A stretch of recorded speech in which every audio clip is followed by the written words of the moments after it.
One of Stardew Valley's hardest achievements, with only 2.4% of players having completed it, is the Gourmet Chef achievement, which requires you to cook every dish in the game. It's clear to see why most people don't do it. You need a lot of ingredients, a lot of friendship points, and a lot of patience to collect and ultimately cook each one. So I thought, yeah, let's make it infinitely worse and try to do it in real life. Yes, that is correct. In today's video, I'm going to be cooking all 80 dishes from Stardew Valley in my ultimate journey to become a gourmet chef. Obviously, this was a massive undertaking, and I knew I couldn't do it alone, so I enlisted the help of my best friend Andrew. Bless his soul. Also, this project took well over 200 hours to put together. We had to eat lots of very scary food. There was a fire, so if you enjoyed the video, please consider leaving a like or subscribing to the channel. It would really mean a lot. All right, without further ado, let's just get into it. Let's start cooking. We're going to be starting off with breakfast. It makes sense. It's the most important meal of the day.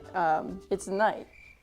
And thus we began our harrowing journey with a very simple recipe, hash browns. I grabbed some potatoes, washed them off, and peeled them. Heck yeah! Now, something I didn't yet mention is that I actually spent months thrifting and collecting all the exact bowls and plates for each dish. So we'd be trying to recreate them to look as close to their in-game picture as possible, while also trying to stay true to the ingredients that are listed in the game. Once Andrew had aggressively shredded the potatoes, we got ready to fry them up. Have you ever had raw potato? No.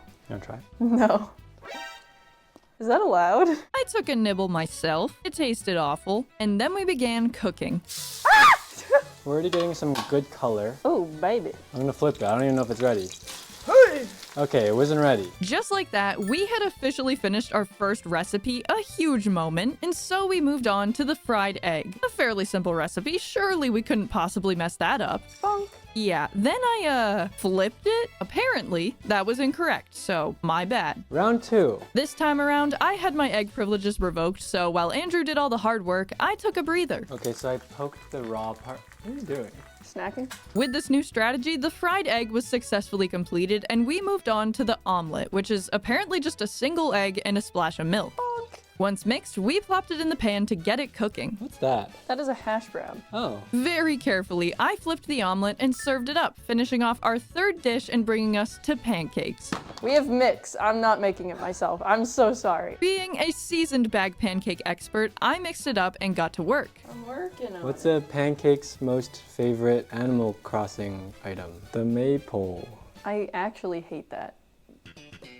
We worked on the pancakes for a while before plating up our final 2 recipes for breakfast. The pancakes, of course, and the complete breakfast. And with some butter as the finishing touch, it was time to taste our finished breakfast dishes. Now, as we went into the tasting, we first defined some criteria for how we would rate the dishes. Basically, we'd be ranking them like Stardew gifts, using the metrics of love, like, neutral, dislike, or hate. And if we disagreed, we'd just meet in the middle of our 2 ratings. Okay, we're gonna go in order of how we cooked them. First up, the hash brown. All right. Cheers. Cheers.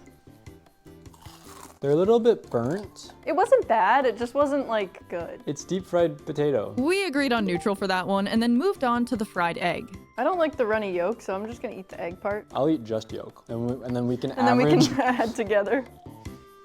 That was very cold. It's alarmingly cold. Seasoned very well, I would say. As the yolk part of this judge team, I like runny yolk, so I'd give that a like. Another egg, the omelet. This one is the light and fluffy. Wait, what is it called? Fluffy and delicious. I wouldn't call that an omelet, because in my mind, omelet is like cheese. Cheese or pepper. Mushrooms. Food in the omelet. What the frick is this? This is an egg. No food in that omelet. Grandpa, I had frickin' qualms. I disliked that very much. Okay. Okay, Dislike. Goodbye forever. Okay, the pancakes. These actually came out pretty good. Bar the bottom one. What was that? I was agreeing. Why did you say it like Paul Hollywood? You proved the dough too long. You've you've overworked it. See, when I go like that. I actually like that. It's a pancake. You can't really go wrong. It's an aggressive like. And our final dish to judge was the complete breakfast, which is literally just all the previous things, but on the same plate. So I think we should get a little bit of each in our spoon. Complete breakfast. They might be onto something in the valley. The egg?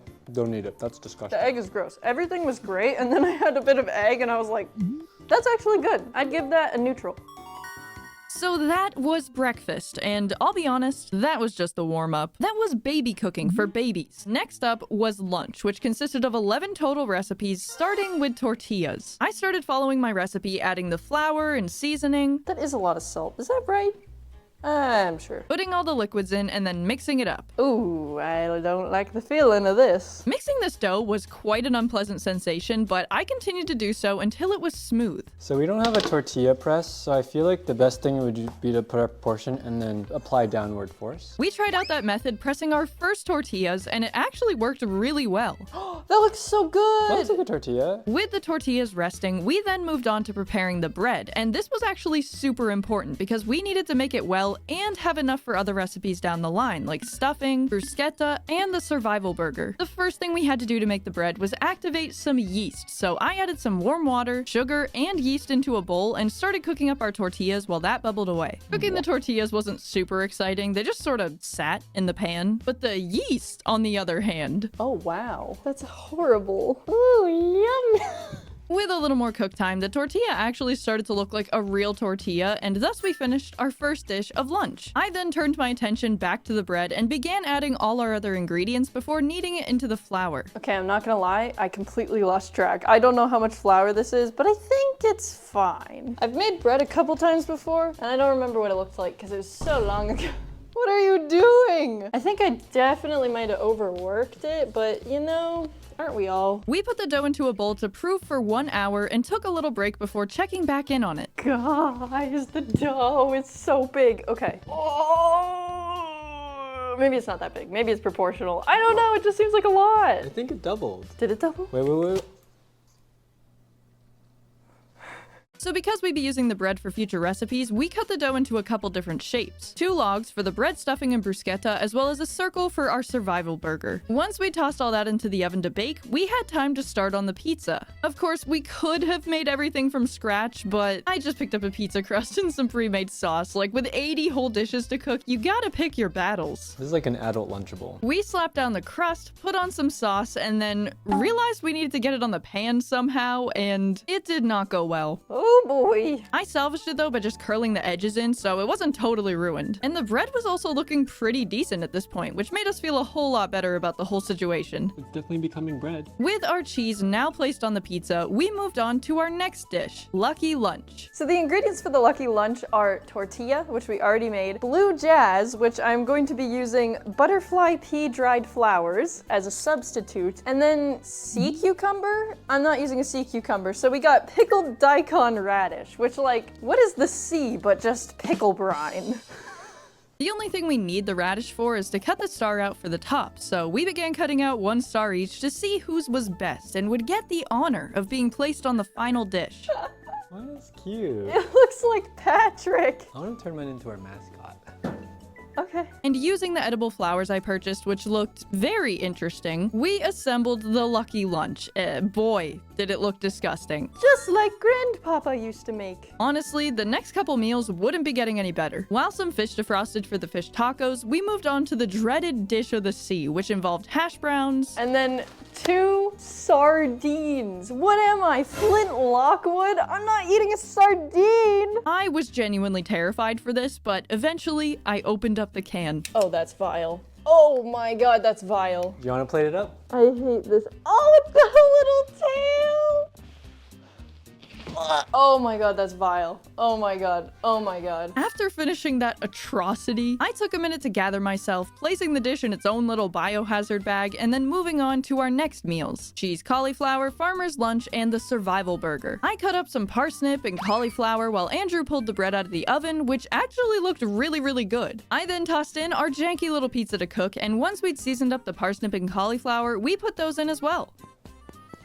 Paul Hollywood would cry, I think. And while that stuff cooked away, I started preparing the eggplant for the survival burger, which entailed cutting it into a patty, seasoning it, and then baking it. We also shredded up and sweated the carrots we'd need, grated up the cheese for our cheese cauliflower, and shortly after, took the pizza out. Everything was pretty much finished for our current dishes, so we decided to get started on the carp surprise, and while Andrew prepared the fish, I messed around in the corner. I do not want to consume a sardine. It just kept going, too, even as the fish were cooking. This is how you cope with not wanting to eat a I sardine. don't want to eat it! I was truly in a state of panic, but soon enough, our veggies had finished baking, so I pulled those out, mixed up the cauliflower and cheese, and then moved on to constructing our survival burger. Surprisingly, the bun bread had actually turned out pretty decent, so I put on our eggplant patty, carrots, and kale, officially finishing that dish as well. With some assembly, the farmer's lunch was done soon after, and as we waited for the rest of our carp to cook, we used some of the extra fish to assemble our fish tacos. With a tortilla, some mayonnaise, a bit of chopped up red cabbage, and fish, that was now out of the way. And right after, our carp surprise had finished up as well. And so we began our final lunch dish, crab cakes. We generally tried to stick to the ingredients in the in-game recipe, but just crab flour, egg, and oil did not seem extremely appetizing to me, so in this case, we pulled out all the stops because I actually wanted to enjoy this one. As they cooked, we checked in on Andrew's daikon star to see how he was doing. It's like in the SpongeBob movie where he's like,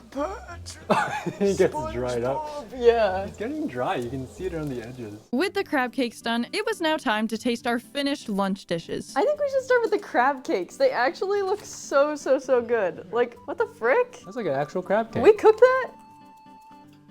Oh my god. That's a love. That is a super love. That's the best thing we've cooked today. Let's try the cheese cauliflower next. I feel like that can't hurt me, right? Alright. Oh, we didn't cheers. Good. That's good. No complaints. Solid like. Next up was the bread, and it certainly looked like bread. It's a little like doughy inside, but I don't really care. Oh, I was hoping for something salty, but I realized I didn't put any salt in it. We didn't put salt. Neutral, maybe? Next is the tortilla. My first impression is that it's kind of like doughy a little bit, but then also it looks like a tortilla. So my brain says, Overall a bit salty, but we still gave it a like and then moved on to the pizza. And I mean, you can't really go wrong with pizza, especially if you make none of the components, so we gave that a like too. This doesn't look like it can hurt me that bad. Roasted parsnips, egg, and kale. I'm just a farmer. Ooh, I'm so hungry. I need lunch. Bonk. Whoa. Roasted parsnip tastes like gingerbread? Wait, that's really good. That tastes like Christmas, dude. I thought parsnips were just loser carrots, but no. Carrots are loser parsnips. We sauced that one alike too, and then moved on to the survival burger, which burger is a strong word, I would say. I guess, yeah, it's a burger. We have to just like, I'm nervous. What? The first thing that hits is the bread. And then it's the bread. The eggplant has smushed into nothing. It's not a hate, but I think it's a dislike verging on hate for me. I agree. Next up was the lucky lunch. I don't even want this. Cheers to Patrick.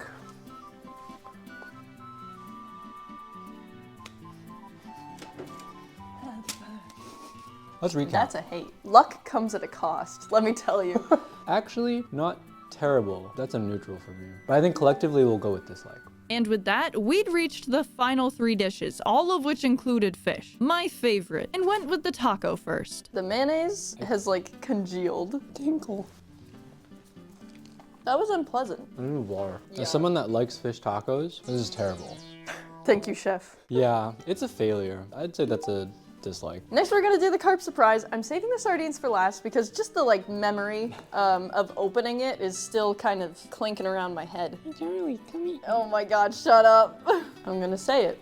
That's very oily and bland. That's a dislike. But alas, we had finally arrived at the worst dish of them all. Dish of the sea. I don't know if I'm strong enough for this. Oh no, no, no. Oh no, no, no. It's starting to smell again.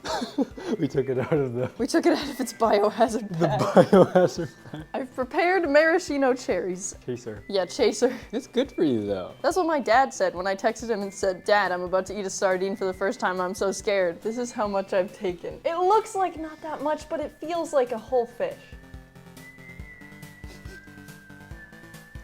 It doesn't taste as bad as it smells, but it's still not great. I will say, as a person that actually ate some sardine with the hash brown flavor, it actually works really well together. I'd probably give that like a neutral. That's a straight hate from me. I'm never eating a sardine again. I feel bad for Flint Lockwood. I feel bad for everybody that lives in that place, and I'm glad that the Flib Sim Defer saved you from this existence.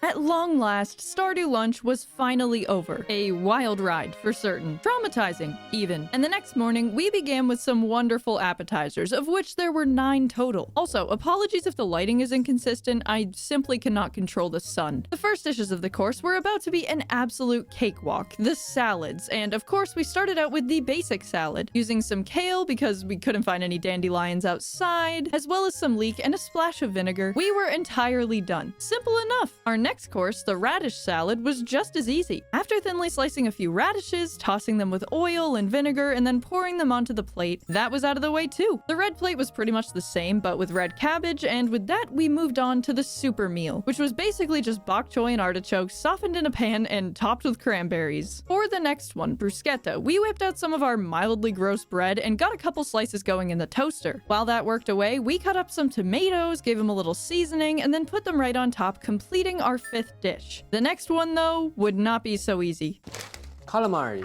So the first thing we actually needed to do was soak them in milk for 30 minutes. I don't get it. I think it makes it less tough. I have no idea why. But while that soaked, we began preparing the next thing on the list, escargot. Cooking snails was not sounding great to me, so Andrew took the lead on that one while I worked on our pepper poppers. While Andrew smothered his snails, I stuffed my peppers with various cheeses, and once both of those were tossed into the oven, we then started the final of our appetizers, glazed yam, by prepping some sweet potatoes. What's your favorite fall vegetable? Genuinely, it is a sweet potato. Sweet potato. Also, can we appreciate Patrick? He's dead. He's not dead. He needs the tears of David Hasselhoff to live again. Look, he's living his best life. I don't know if that's his best life that he could have had. As I continued working on the sweet potatoes, Andrew started up the calamari using our now milk-soaked squid. With my potatoes on the stove boiling away, he prepared the flour, cornstarch, and baking powder mixture, rinsed off the squid, and began coating the squid rings. Our stuff in the oven had finally finished too, so I plated those dishes up. Delicious. Good stuff.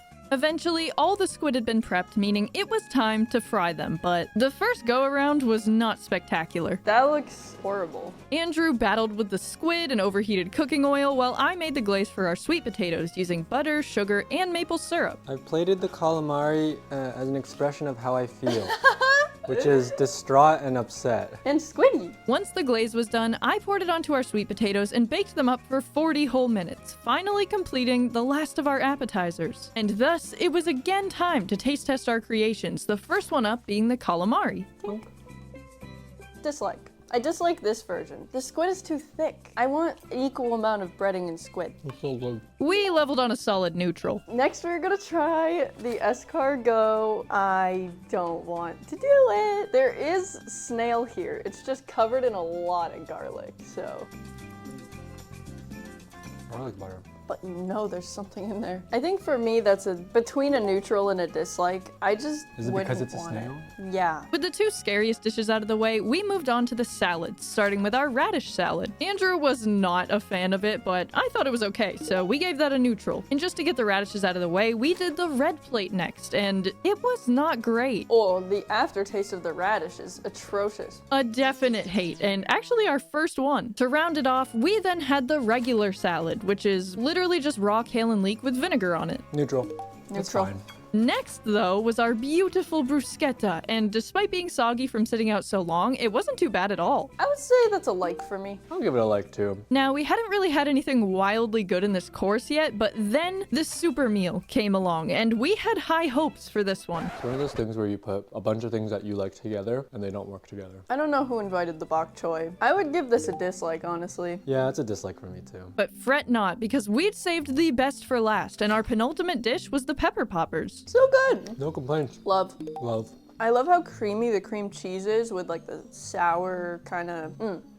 Finally, something actually good, but our joy didn't last long. Oh, Patrick! Oh my god, he's so dead. Oh my god, he's so dead. Patrick, our king, had truly fallen, but we would not give up on him, so using some scotch tape, we returned him to his rightful position in the kitchen. It just wouldn't have felt the same if we left Patrick out, you know? Our final appetizer of the day is glazed yams, and I'm actually so excited because they look delicious. They look scrummy. Oh, and they're warm. I love sweet potatoes. That's a love. That's good. Definite love. On that high note, we had finished the appetizers, which meant it was time to move on to the soups. And we had 9 of those bad boys to cook up, so we got right to it. Soup. Our first recipe was the algae soup, so we began by soaking some seaweed. As that sat, we divided up tasks and decided that as Andrew prepared fish for the trout soup, I would prepare the pale broth, which was really just gonna be miso paste in hot water. While the miso dissolved, I figured the seaweed was probably almost done, so after plating our pale broth and setting aside half of it for our trout soup base, I began cooking the algae soup. Honestly, I just tossed a bunch of random ingredients in there, kinda hoping for the best because the recipe is so vague, so we'll see how it goes. By this time, Andrew had also finished cooking up the fish and completed the trout soup. Trout soup. Trout soup. Yummy. Trout in my tummy. You suck.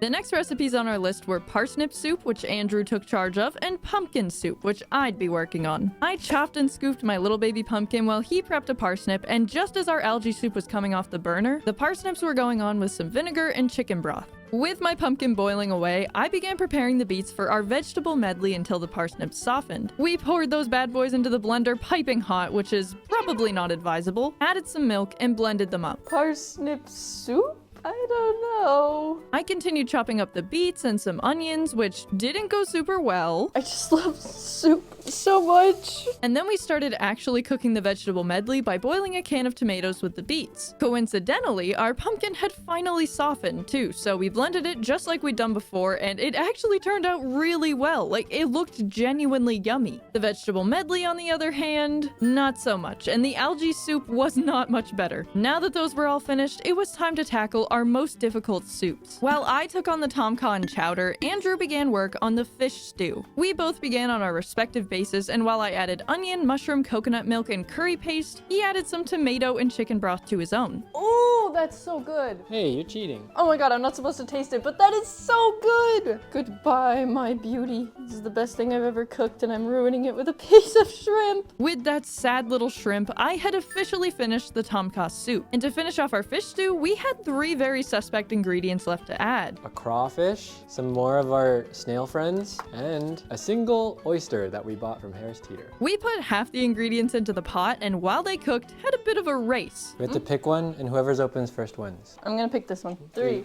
2, 1. Come on, baby. Yours opened. Oh, I win! I win! Oh, let's... Ew, that's really gross, actually. I was so chuffed that I won, but Andrew's absolutely would not open, even after like 15 minutes, so while he prepared the entire chowder, I researched what on earth was wrong with this oyster. If they don't open, odds are they're either full of sand or rotten. Upon closer, more violent examination, we did in fact discover that it was a dud, which kinda sucked, but on the bright side, we had finally finished the last of our soups, meaning it was now time to taste them, starting with our pale broth. Oh god, this is like the most underwhelming thing ever. This is literally water and miso, so... Tink. That's just a weak miso soup. That's miso for sure. That's neutral. Neutral. Next is the algae soup. Oh, I put a lot of love in this. Uh-huh. Alright, I'll take a little leafy. So that's the other half of the miso soup. Again, neutral. All right, next is the fish stew that doesn't actually have any fish in it. It has a crayfish. It has a crayfish, crawfish, crayfish? Crawfish? Crawfish. Wait, is there a difference between a crayfish and a crawfish? I've seen crayfish. Crawdaddy. Where's the daddy come from? Where's the craw mommy? That's not actually bad. I don't like it after. This is a dislike for me. I would give it a like. Next up was the trout soup. Not the greatest. Wasn't that the one that's like, it's really salty? Because it's really salty. We gave it a neutral. Next is the pumpkin soup. I actually really like the look of this one. I feel like it has kind of a nice texture, nice color. That's a like for me. I'll go with like, it's good. Next is the chowder. It did add a lot of cornstarch, so it's really thick. Oh wait, below the film, there's actually like normal chowder. Let's say below It's true. I think this is a love for me. Really? Yeah, like minus the clam, I really like chowder. I'd give that a love. Next up is not really a soup since it's in a plate, but we'll call it do? This is essentially just like diet borscht. Diet borscht. Oh wow, that beet is crunchy. I feel like I just ate a mouthful of dirt. Pretty solid neutral for me. Next is the parsnip soup. It's got an interesting texture. It's a little chunky. Grainy. A little grainy, a little bit grainy. I don't really want to swallow it. I don't like this. What is wrong with it? I don't know. My body didn't want to accept. All right. Okay. Just like. And we saved the best for last. Guy. I have no idea what this tastes like. What is this gonna taste like? Oh my gosh! It genuinely looks so good. I don't like that there's a shrimp in here, but it's fine. We coexist. I'm taking a whole spoonful of this. That's so good, dude. Love. Hard love. With our soup adventure finally done, it was time to move on to our 17 entrees, and we decided to start with the baked fish. Now, it was at this point that we realized we forgot to actually buy a whole fish, so I had to do some creative cooking, if you will, which essentially boiled down to cutting one of our fish fillets into the shape of a fish. It's going well, I'd say. Once that was done, we coated it in flour, and I proceeded to color it. What is that supposed to be? The main color. You're gonna do the whole thing? Okay, maybe that's a spot. I drew some dots on it, a little speckling, and then realized it looked really ugly and flipped it over to try again. That's pretty much, it just has like those 4 spots. So I think I'm gonna do the eyeball and then call it done, and I'm just gonna like try not to overdo it. With our creation finished, we named it Pete and put them in the oven so we could move on to the crispy bass. Using a handy dandy dredging station, we breaded up some fish, and while the oil heated up, I brought out the salmon. So before we prepare the salmon, I'm actually gonna just cut a couple pieces off of it to be our sashimi. We're not gonna be able to eat it because it's not like sashimi grade fish, but I didn't really feel like buying a block of sashimi, so sue me. And after slicing and arranging our fake sashimi, we had officially finished our first lunch dish. Bravo, team. Next, we cut a chunk out of our salmon and tossed it into the oven for the salmon dinner. By this time, the oil had finally heated up, so we also got our crispy bass going, and before long, we were taking it out and plating it up while also removing Pete from the oven. Not fantastic. I think his eyeball leaked. I really do not know what to say about this monstrosity. Nothing a little more food coloring can't fix though, and with the addition of a little lemon slice, Pete was finally finished. My next project was to prepare the maki roll, which wouldn't be hard at all. I spread some rice onto my nori, sprinkled on a good amount of fish, and bing bang boom, another dish complete. Our salmon had also finished baking too, so I took that out of the oven. That's on fire! Ah! Ah! It's okay, hold on. We've saved the salmon. Oh my god. After taking some time to recover, we got right back to it and plated up our salmon dinner, moving on to tackle the pasta dishes and baked vegetable dishes. First, I made some pasta for the spaghetti. What the heck? And using some tomato sauce that Andrew made from scratch, we were able to get that cooked up pretty quick. For Victor. In the theme of pasta dishes, we then decided to tackle the squid ink ravioli. Step 1, of course, was to make the pasta, and step 2 was to completely ruin the tomato sauce with an obscene amount of black food coloring. And then I was like, you know what, screw it. Step 3, I'm dyeing the ravioli too, which had varying results. And there you go. In terms of the vegetable dishes, I chopped up and seasoned sweet potatoes and squash, as well as some potatoes and carrots that I tossed into the oven. As those baked up, Andrew got started on the stir fry, which was truly just cooking up carrots, mushroom, and kale until they were softened. With our veggies roasted, I then plated up the roots platter and Autumn's bounty. Also, I just got the bean hot pot out of the way too, like literally just poured the beans in a bowl, to be honest. And the next dish, fried mushroom, was just as easy. We just took some mushrooms and we fried them. Bon appetit, George. After doing a bunch of easy baby recipes though, we decided to get serious and started on the eggplant parmesan. Basically, we whipped out the dredging station again, took some sliced eggplant and dipped it in flour, then egg, and then breadcrumbs. Once they were breaded, we fried them up until they were just the most succulent golden brown. And then came the assembly. Eggplant parmesan is basically just layers of repeated sauce, cheese, and eggplant, and I was arranging mine like so. I had a whole diagram and everything. Eventually, my masterpiece was fully assembled, and I popped it into the oven for 30 minutes. Then came the eel, necessary for 2 other classic George dishes that I myself was not particularly excited for. Fried eel and spicy eel. Oh my god, that looks disgusting. I apologize if I'm yucking your yum, but good lord. We plopped those little debbies into 2 separate frying pans, one of which we added a bunch bunch of spicy pepper to just give it that zing. Oh, would you look at that? Just delicious. Wow. But some way, somehow, our next dish managed to get much, much worse. So we have to do the fiddlehead risotto. Fiddleheads are not in season. We don't have fiddleheads. So I bought these. What is it? I don't really know. If you want to make the risotto, I'll fiddle the heads. Okay. And thus began my long and arduous journey to fiddle the heads of these random chives I bought. My initial idea was to like twist them up and secure them somehow, but Do we have toothpicks? Nope, we have a stapler. Yeah, give me the stapler. I know, I don't want to hear it. Gordon Ramsay is weeping, but like, take a look at this. Wait a minute. Did you actually kind of do it? I did. So, while Andrew did, actual cooking, I stood there and stapled chives together, trying to achieve 3 fiddleheads that were perfect enough to plate. But like, how hard can stirring rice be? Look at me, working away. I am the god chef. Oh, that means that our Parmesan's done. We should take it out. Honestly, it looked quite beautiful. With a little sprinkle of cheese on top, it was complete. And unfortunately, so was the risotto. Let me add my finishing touches. Oh yeah, look at that. What you're doing to my hard work. It literally looks like fiddleheads. So for the final dish of our entrees, we have to make a tropical curry. And the bowl for that is actually like the bottom of a pineapple. I took the lead on chopping the pineapple up, first cutting off the size we need for a bowl, and then pouring it and cleaning out the bottom for the curry to fit inside. The perfect vessel. Then we got started on the curry, mixing some coconut milk and curry paste, making the rice to put on the inside, and Put the lime in the coconut and shake it all up. losing my mind, certifiably. But the suffering that was entrees was over soon because with the addition of some chopped pineapple, we had finished 17 freaking dishes, the hardest we'd made thus far. Some good and some bad. And it was time to taste them all, starting with our tropical curry. Okay, I feel like it looks so good. It's so distinctive. We actually put it in the pineapple, and I'm pretty proud about that.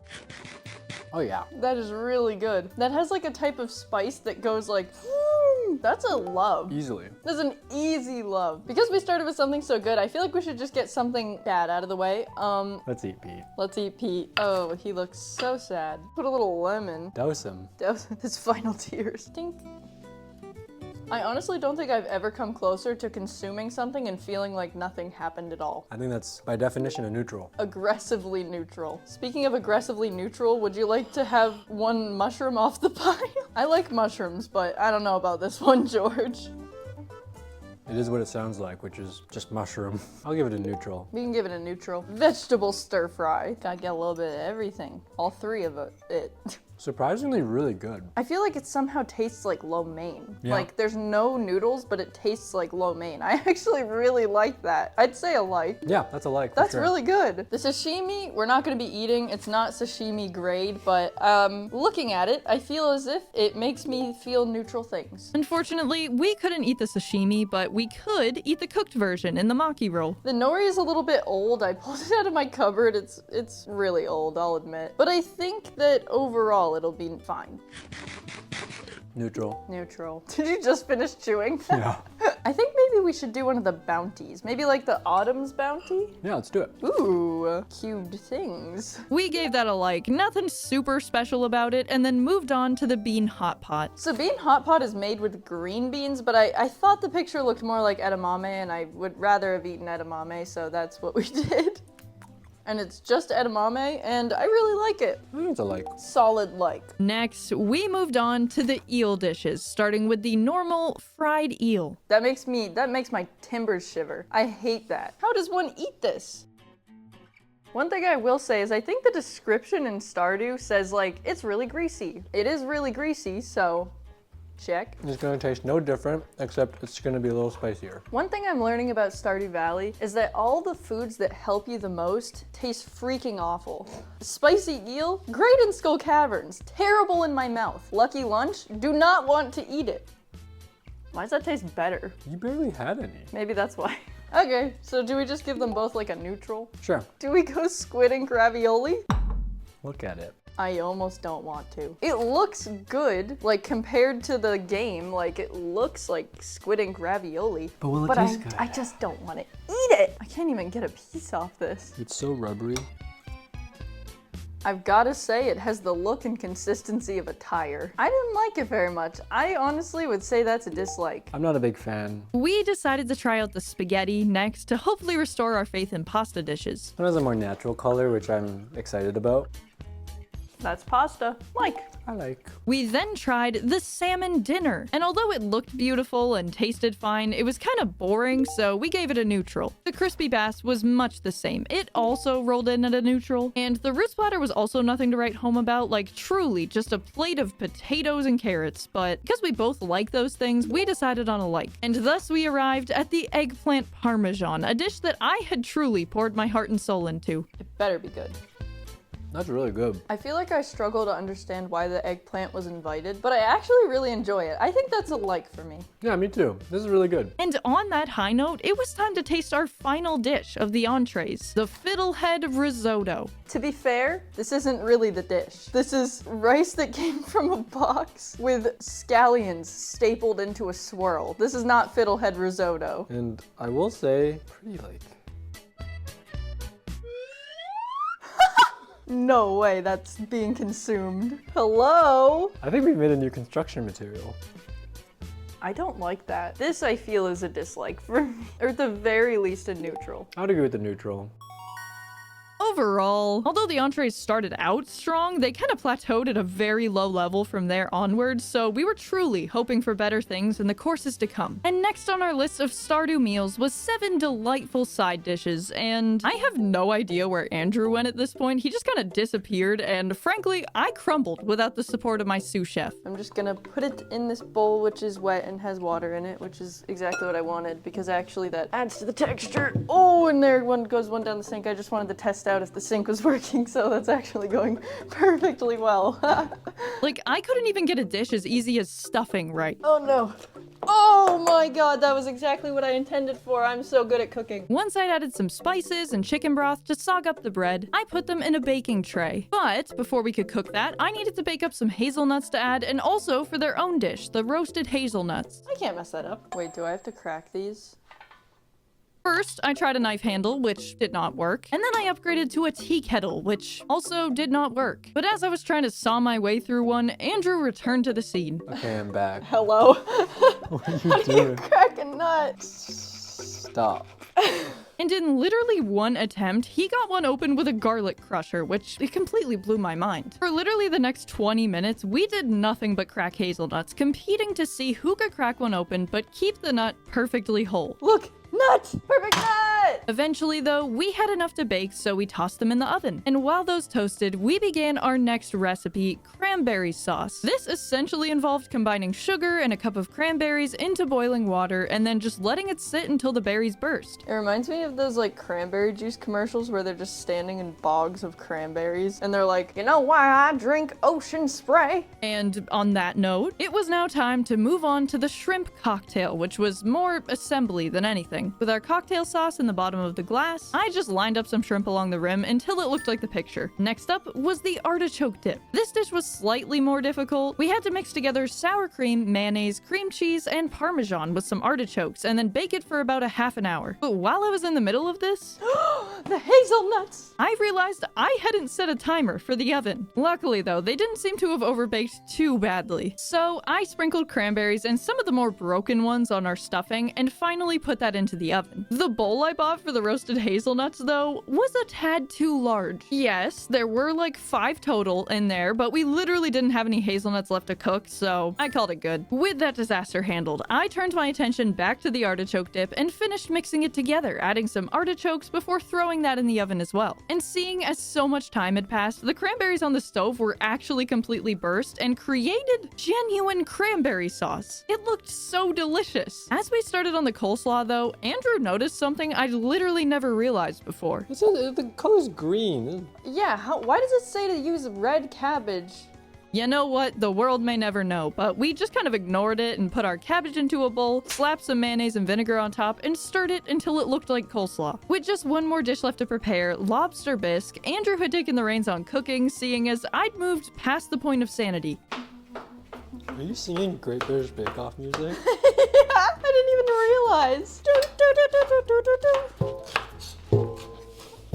Every reaching delirium. After coming to terms with my current mental state, I took the artichoke dip out of the oven and plated it up. Andrew was making great headway on the lobster bisque, but unfortunately, we couldn't really find a good lobster, so we used lobster bisque concentrate and some crawfish, much to my chagrin. At long last, though, we popped it into the blender with some heavy cream, officially completing our last dish. And thus it was time to taste our side dishes, starting with the stuffing. I must say, it looks like dried bread. I think that's what stuffing is. That looks beautiful. For me, this is a neutral. It's like, doesn't really have that much going on, but it's not that bad. It's just kind of, it just is. Now the lobster bisque. Should we have put this in soups? Maybe. I think it's a like. We'll settle on neutral. Next is coleslaw. It should be green, and it's just not. It's clearly like purple, but that's fine. It's actually really good. That's a like for me. Like, I'm going in for a second bite. I'll give that a like. Like, that's legitimately good coleslaw. Our next dish to taste was the artichoke dip, and I mean, it looked very similar to the in-game recipe, especially the bowl color. I killed that. The dip itself wasn't anything crazy though. We gave it a like. Next is the cranberry sauce. I am so proud of this. Look it's like the cranberry texture. It has the texture of the cranberry sauce. It's like jam.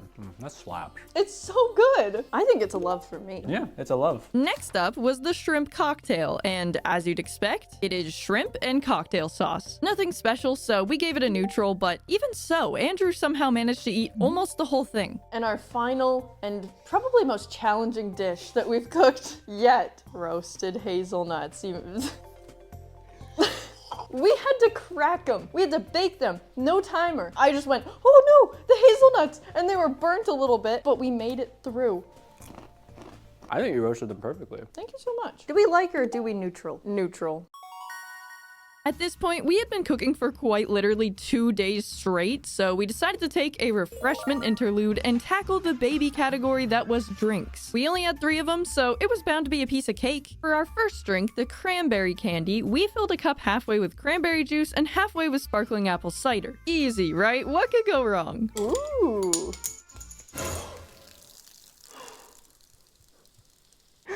Easy peasy. With that accomplished, we moved next to the triple shot espresso. We didn't have a machine to make an actual espresso, so we just picked up some instant coffee packets from the store and put 3 into a cup, cause it's a triple shot. And it was literally 2 in the morning, so coffee was feeling very necessary. The best part of waking up is Folgers in your cup. Have you heard that before? Yeah. Oh, good. Did you hear that? Guess who I am? Yoda? Yeah. Do your best Obi-Wan. Hello there. Do your best General Grievous right after I do my Obi-Wan. Hello there.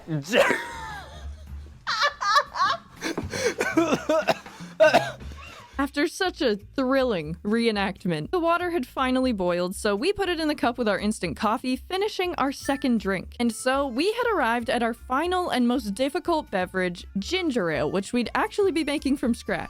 To start, Andrew peeled and grated some ginger while I put a cup of sugar into boiling water. Once it had dissolved, we added the ginger to the sugar water, let it simmer for a while, and then strained it. Then we assembled our final ginger ale, adding club soda, lime, and simple syrup to our ginger concoction and transferring it to the perfect ginger ale bottle. With everything done, it was time to taste our drinks. Let's start with the coffee. We're having it black because the picture has it black and we're true to the game and the creator. I'm sure it'll just taste like coffee times 3, so.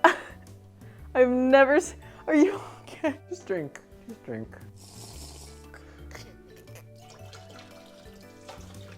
That's a hate. Maybe it's because we didn't make actual espresso, okay? Don't go in the comments. Don't type in the comments. You didn't even make espresso. That's not what espresso tastes. I don't want to hear it, okay? I don't want to hear it. It's just bad. What is your thought? The worst part of waking up. Oh, God. All right, let's wash it down with something nice and sugary. Yes, let's start with the cranberry candy. I think it's so cute.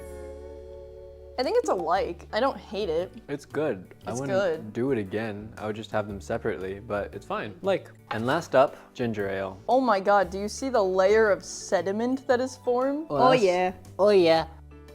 Okay, so it's 2007. You're in your best friend's basement and you're watching High School Musical or something else that is not that. And when the movie started, you were drinking a ginger ale, and then the movie ended and you were like, gosh, that was a great movie. Let me just wash it down with another drink of my ginger ale. This is that. I don't want you to be a dislike. Come on. There it is. That's ginger ale. That's good. I think it's a strong like for A sure. strong like. And with our refreshment interlude over, it was now time to tackle the final course for this video, desserts. Our largest category thus far, with 19 dishes to prepare of varying complexity. It would be our greatest challenge yet, especially because we were both absolutely exhausted, but still, we persevered. So the first thing is plum pudding.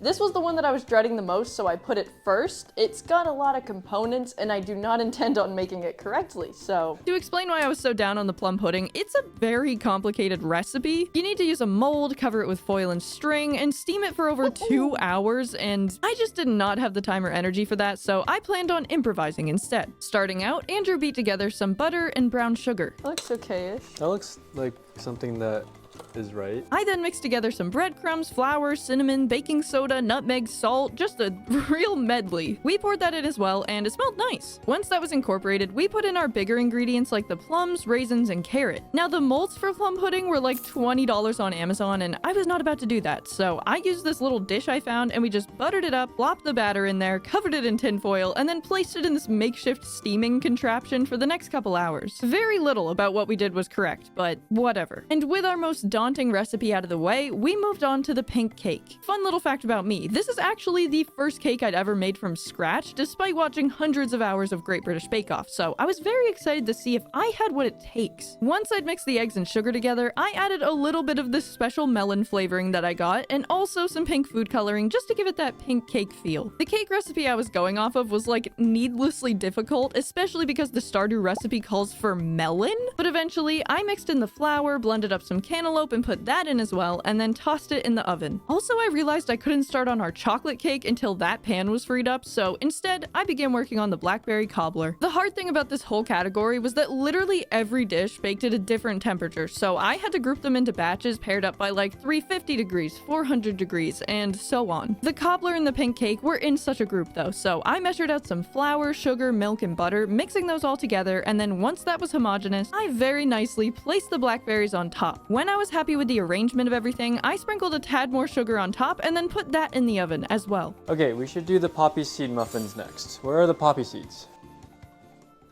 So I couldn't find poppy seeds at the store, so instead we're gonna be making hairy basil seed muffins. Oh my god.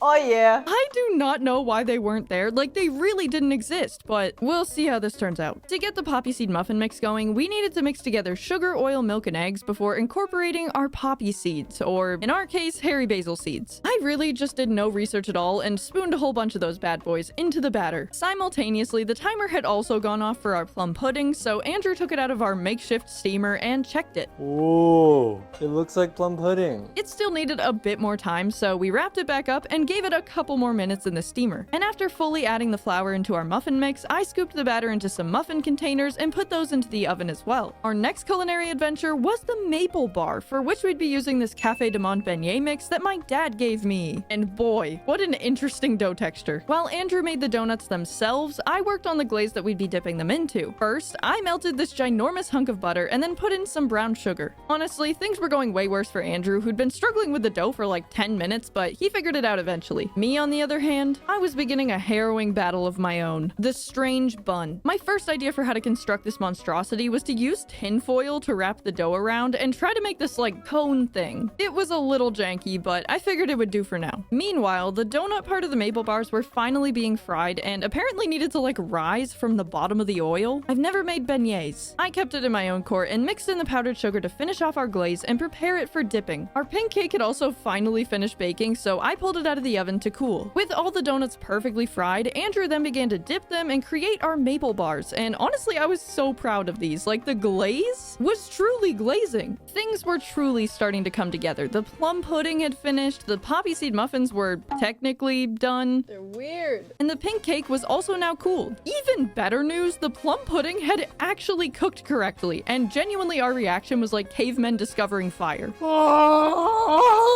pudding! But now that the pink cake pan was freed up, I began work on the chocolate cake. This one was actually a lot easier, so I threw all the ingredients into a bowl, mixed it until it was uniform, and then greased our 2 cake pans. Because the one in Stardew was like a multiple tier type deal, we had to do that as well, and thankfully we had enough batter for it. With our blackberry cobbler out, it was time for the strange buns to go in, and I had 3 perspective options, but I figured I'd just bake them all and then use the best one. Our next tasks were cookies and ice cream. Now, we didn't have an ice cream maker, so we got a little creative and found a recipe online that used frozen bananas to make some. Honestly, just let it go. So while Andrew peeled and blended up some very cold bananas, I made the cookie dough batter from scratch and prepared a tray of them to toss in the oven. Are they looking strange?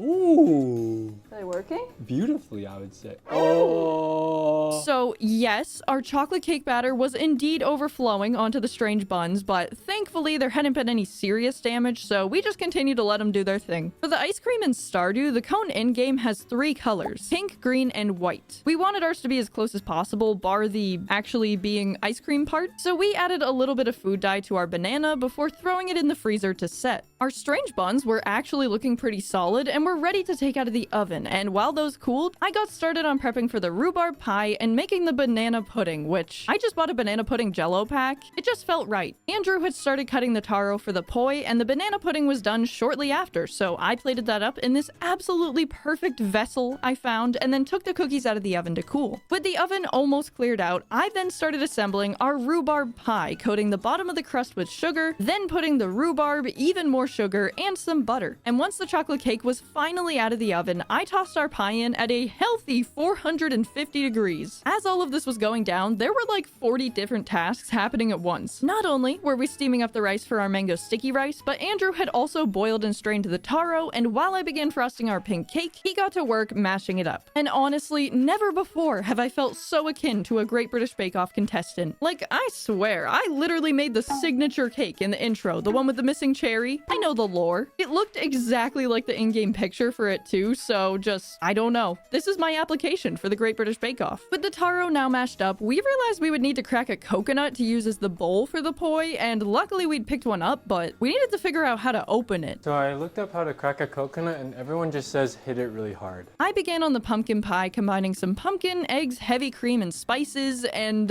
you may notice there was no mention of sugar. I did not notice, so very cool. For like 20 minutes, Andrew tried to use a screwdriver to drain the coconut water out before opening it. It was not successful, and as I took the rhubarb pie out and prepared the pumpkin pie to put in, Andrew continued working on the coconut. He was really sawing away at it until he had a revelation. What if we just went outside on the pavement and threw it like an ape?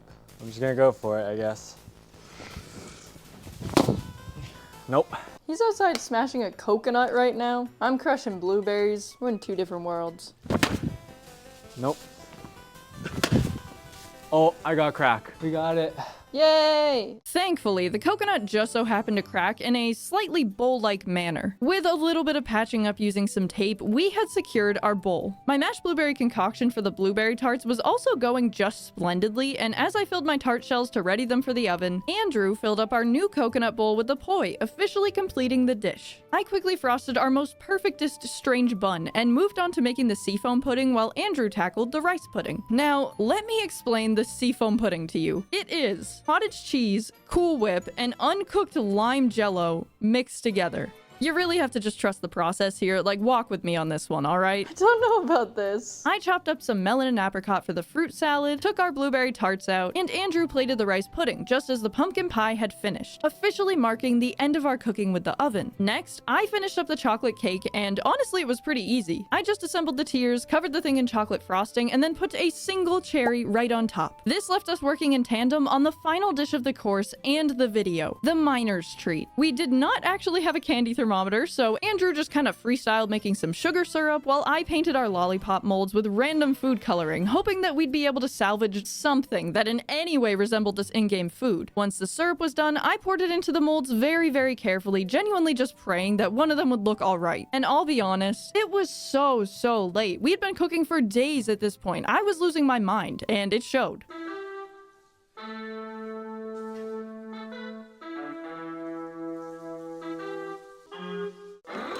But with a quick pump up session, I mustered the energy to take the lollipops out of the mold, and they didn't look bad at all. With that, it was now time for the final taste test of all our desserts. We've been at it for 5 hours straight. Let's just eat them. Despite our state of exhaustion, we were super excited to dig into these, starting with the pumpkin pie. I will be the first to admit, it looks a little toasty. I feel like it's actually not too bad. Ding. I have an inkling that we forgot sugar. I think we forgot the sugar. What do you think? Neutral? I think it's a dislike. Dislike. I guess we'll go dislike. Next, I think we should do the chocolate cake. I'm kind of like, I don't even want to cut into it. It's just so nice. I know. All right, I'm just gonna slice it. Ooh, both layers. Yeah. Ooh. That looks Dang. okay-ish. That is really good. That's so good. I actually really like that. It's very light, very fluffy. Moist? I don't like chocolate. This is a chocolate cake with chocolate frosting and I really enjoy it. Like, this is a love for me. This is a love. It's so good. After, we tasted the mango sticky rice, and like the cake, it was absolutely incredible in looks and taste, so we gave that a hard love. Next, we are going to do the rhubarb pie. Am I certain that it's cooked? Not at all. Have I ever tasted rhubarb before? No. But let's dive in. Oh, yes. Interesting. Oh, I Oh, left the no. filling. Oh, no. Surprisingly, the rhubarb was entirely cooked. Always good news. And it was actually delicious, so that earned a like too. We were on a bit of a roll, to be frank, but this next dish definitely brought that to an end. All right, next, let's tackle this sunken mess, the blackberry cobbler. Would you call it a sunken mess? Excuse me, that's my son. All the blackberries sank, so that's kind of an L, but oh, wow. I feel like that dish took me on a journey and it grabbed me by the hand and I said, please, I don't want to go. And it said, no, come with me. And I said, please, please, please, no. And it said, nope, we're going. And now I'm here. I think for me, it's a neutral. I don't really get it. It's verging on a like because it's not bad. Yeah, it's not bad. It's not bad. I didn't get it. So we'll give it a like. Next, it's banana pudding time. It's banana pudding time. It's like 3:30. I'm really sorry. Something I did not know, apparently Andrew had like a deep-seated childhood fear of banana flavoring after being force-fed banana medicine, and out of all the snails, sardines, eel, everything, this was the dish he feared the most, but I thought it was quite good. I feel like that's a like for me. Oh, are you good? I thought it was really delightful and pleasant, and then I looked over at you and you're like, I was trying not to gag. I was holding back my gag reflex. Okay, like, I'll defer to you. next we're gonna be tasting the hairy basil seed muffin. This one's kind of a wild card, isn't it? I'd like to formally apologize once more. I went to 4 whole grocery stores and somehow couldn't find a single thing of poppy seeds. It just wasn't in the cards, but I was open and excited for a new culinary experience. Kind of. You know what it really tastes like? What? Your bread. From yesterday? Yeah. It's so weird. This next is poi. Held together with tape. Held together with tape, don't worry about it. We had no idea what to expect here either, honestly, but I'd had taro-flavored things before and was a huge fan, so I figured this would probably be an easy love. Leo, my sweet darling boy. What is wrong with you? Oh my god, that's wretched. I want to vom. Leo. Leo? Leo! That's the first time in this entire experience where I actually could not swallow, like physically. That's if you give it to me, I will leave the town. So I'm moving away. Hate. Hate. Let's try plum pudding! This is like my crowning joy. This is the underdog of the Yeah. dessert section. We did not think this would go well. I was so convinced the plum pudding was a lost cause, but it actually turned out so beautiful and tasted great too. That's really good. It's a really flavorful, well-spiced muffin, Yeah. basically. I don't know if I love it, but I think that's a definite like for It's a me. like. The next dishes we tried were the fruit salad, which was really just fruit, and we like fruit, so gave it a like, as well as the rice pudding, which despite being made with microwaved rice, we gave a solid love. Okay, close your eyes. Picture you're in the mines and you've committed a murder. And what drops out? With the strange bun! Oh! In all honesty, it was just puff pastry with frosting on it, like nothing super special, so we agreed on a neutral and moved on to trying the old-fashioned cookies. A little muffiny looking, but still a cookie. That's just a good chocolate chip cookie. That's really good. It's really fluffy inside. Like. Next up, blueberry tart. Let's take it out of the tin, see how it... Oh my god. Is this even cooked? Ooh. What have I created? I taste no blueberries. You're so right. That was so unexpected. Like, I expected it to just taste like kind of mushy blueberry, but as soon as I bit it, it was like cinnamon, nutmeg. I don't remember what else I put in there, but it was there. I think it's a like for me. I could settle on a like. Pink cake. I'm so proud of this. I honestly think it looks really good. Oh my gosh. Hello? What the heck? And this is a cantaloupe. Yeah, so there's cantaloupe, like, blended up that was put into the batter. I've never had any kind of melon cake. Me either. I don't like that. I love it. Actually, it's okay. I don't know. It's all right. It's not that good.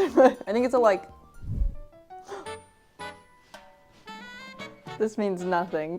We taste tested the maple bar next, and although the glaze was absolutely spectacular, we felt that maybe my leftover beignet dough was not the move for the donut itself. Still, we agreed on a like for it. Next up, Seafoam pudding. probably one of the most striking ones that we've cooked so far. It looks really good. Like not like in an eat way, but like just looks good. It's like a key lime pie's weird younger brother. No, this is a first and a last for me. I hate it. I thought it was neutral, honestly. I didn't think it was that bad, but we can meet at dislike. And the penultimate dessert we would be trying for this video, the miner's treat. Unfortunately, I dropped the other pretty one on the ground just moments before. So, I'm gonna eat this one. Should we just go for it?